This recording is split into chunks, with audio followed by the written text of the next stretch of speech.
Hi there. I thought I'd share a short video reflection on the scriptures that have been suggested for churches to read this Sunday. It'll be the third Sunday after Pentecost, or the 18th of June, and the readings are from Genesis chapter 18, verse 1 to 15, and from Matthew chapter 9, verse 35, to chapter 10, verse 23. So feel free to pause the video and read those, and then start the video up again. In our two readings today, we have a theme of wandering. Sarah and Abraham are wandering among the Canaanites, and Jesus is sending out the 12 to wander and live and minister among strangers.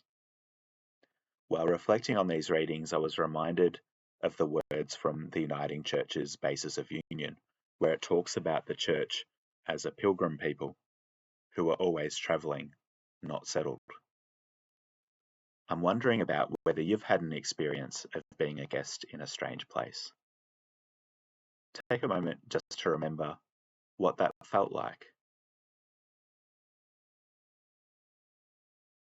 In 1977, when the Uniting Church in Australia was formed by three churches coming together, we said in our Basis of Union that the church is a pilgrim people always on the way towards a promised goal.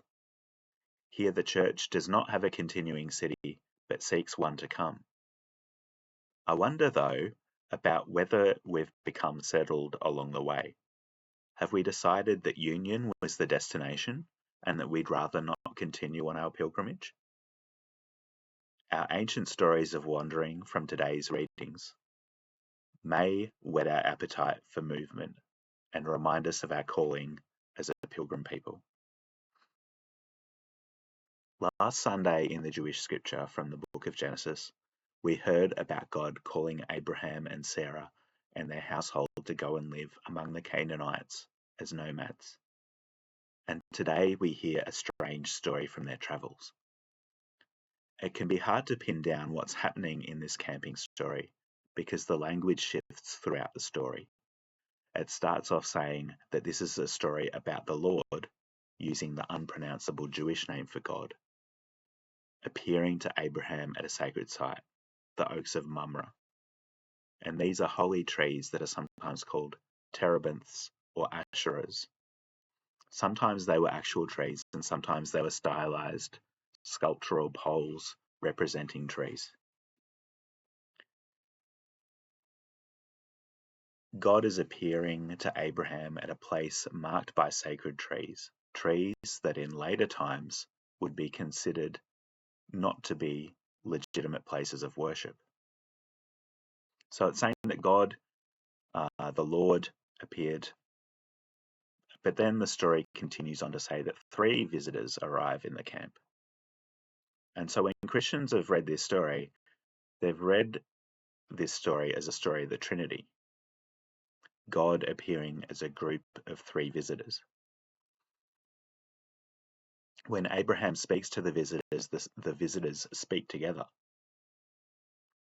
Then partway through, it changes from talking about three visitors to talking about the Lord once again, using the unpronounceable name of God. And again, it has God speaking with one voice.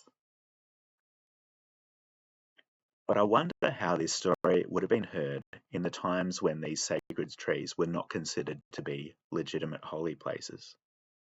In other books of the scripture, Exodus and Deuteronomy, God is portrayed as telling the people of Israel that they should destroy these sacred places and that they should only worship at the temple that will be built in Jerusalem when Israel has become established in the land. In Exodus chapter 34 it says, "You shall tear down their altars, break their pillars, and cut down their sacred Asherah poles." And in Deuteronomy 7 it says, "Break down their altars, smash their pillars, cut down their sacred Asherah poles, and burn their idols with fire."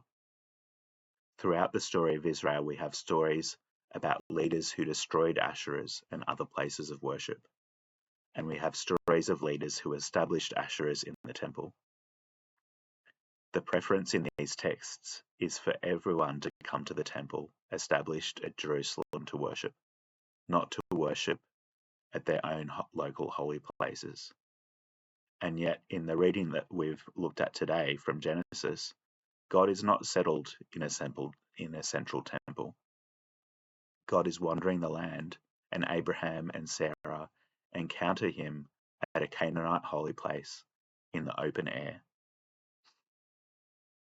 In this story, God is dependent on the hospitality of Abraham and Sarah and their household, with Abraham entertaining the guests while Sarah and a servant prepare food.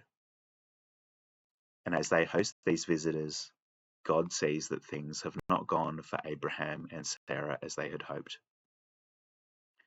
They're very wealthy with a large household, but they've not been able to have children, whether because of infertility or because of incompatibility or just a lack of chemistry. We don't know. And now they're very elderly, too old to have children. Maybe they could no longer make each other laugh. In any case, God is able to make Sarah laugh by predicting that she will still have a child. Perhaps laughter in the exploration of something painful was what was needed to make new life possible in this situation. Space for sharing tears and laughter can be healing, and I think that that is what God offers to fellow wanderers in this story. In the Gospel reading, Jesus is moved in his guts, moved with compassion in response to the many people living in suffering. In response, he sends out the 12 to wander and see where they will find welcome, to see where they can minister. He's not sending them out with lots of resources or with a great mission or a great development plan. They're not in control of the places where they'll be travelling. They're arriving in these communities as guests, and they cannot presume that they'll be welcome. They may be told to move along, or they may be treated badly. But as guests in these communities, they may have the opportunity to minister if they're open to the griefs and sorrows and joys and celebrations of the people they're staying with. There may be opportunities for healing. There may be opportunities for new life. There may be opportunities for excluded people to be brought back into the community. There may be opportunities for evil to be identified and challenged. Their challenges will also raise conflict and may put them in danger. I think these two stories both lead us back to our calling as a church to be a pilgrim people, always on the road with God, without a permanent settlement. We may find that we no longer have the power, respect, and authority that we once had.